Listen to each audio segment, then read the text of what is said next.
R.I.P. Ash Ketchum, the biggest loser in animation since Wile E. Coyote. In case you haven't heard, no, Ash isn't literally dying, but he is being retired, as the Pokemon Company has announced that he'll be replaced by new protagonists based on the Paldean school kids from Pokemon Scarlet and Violet. This is a shame, because it means that children's entertainment must bid farewell to the character who taught a generation how to be tremendously bad at the one thing you devote your life to. Amid a sea of cartoon heroes who are super cool and win all the time, Ash Ketchum has always dared to be mediocre at best, to revel in his own complete inability to remember how to train Pokemon. Yes, the original English language Pokemon theme tune starts with the line, "I want to be the very best like no one ever was." What has always made Ash Ketchum so endearing, though, is the fact that despite this tremendously ambitious goal, he's always actually been really bad at Pokemon training. There's a common trend in children's animation wherein the moral of the story ultimately is, believe in yourself and you can do anything. A plucky young crop duster plane believes in himself, so becomes the best racing plane ever, basically without trying. All the other planes with their fancy equipment and years of training and practice, clearly they didn't believe in themselves hard enough.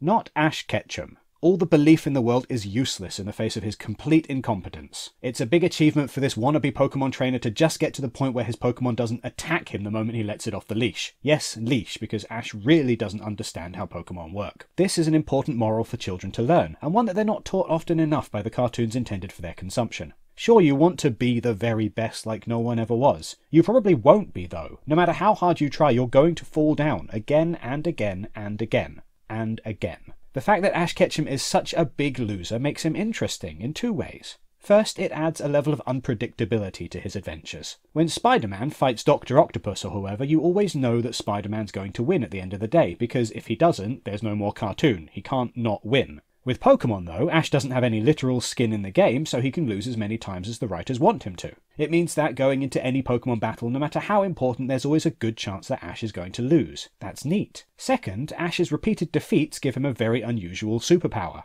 tenacity. If I were to make a list of Ash's defining character attributes, top of that list would be hungry. Hungry for food, hungry for glory. He's not going to let anything stand in his way, not even a complete and total lack of natural ability. Ash gets knocked down a lot. Before long, you can't help but root for him. He just won't quit. Ash shows just what someone can accomplish if they refuse to give in. He's been doggedly working towards his Pokemon Master dream for 25 years now, and that's impressive. Ash's goal, though, is fairly nebulous. What does it even mean to be a Pokemon Master? Ash doesn't know. The writers of the anime don't know either. According to longtime Pokemon director Daiki Tomiyasu, quote, "I had always thought that personally the whole Pokemon Master thing was really quite vague, and so one day I went up to the show's supervisor, Mr. Kunihiko Yoyama, and asked him, so what does Ash's I wanna be a Pokemon Master dream mean exactly? His response? It's just a silly dream of a child. It's something for him to idolize." End quote. So, approaching the end of Ash's tenure as the Pokemon cartoon protagonist, the writers came up with a conclusion to his empty, meaningless goal. A way for his 25-year arc to end with a bang. He finally achieves his goal of becoming the world's greatest Pokemon trainer. Well done, Ash. This is a testament to just what can be achieved if you believe in yourself. Except, wait, how did we end up here again? Sure, Ash took the long way around, but in actually achieving his goal, he's lost his perennial loser status. Personally, I would have preferred it if he'd never got to the top of the trainer rankings. If he'd, like many human and Pokemon characters in the show's history before him, simply found something else to devote his life to that took him away from active adventuring. Or if he'd simply strolled off into the sunset with Pikachu, still a loser, still trying desperately to win. Because the trying is the more interesting part, and I can't help but feeling like Ash's journey is cheapened by having such a definitive ending. Ultimately, life isn't about winning. Life is about coming last, and then getting up and trying again. That was Ash's story. Winning is an ending in and of itself. Once you achieve your goal, that goal is dead. It's not coming back. The struggle is the fun part. And once the struggle is gone, what's even left? Except sitting on Mount Silver, waiting for someone to come and take your crown.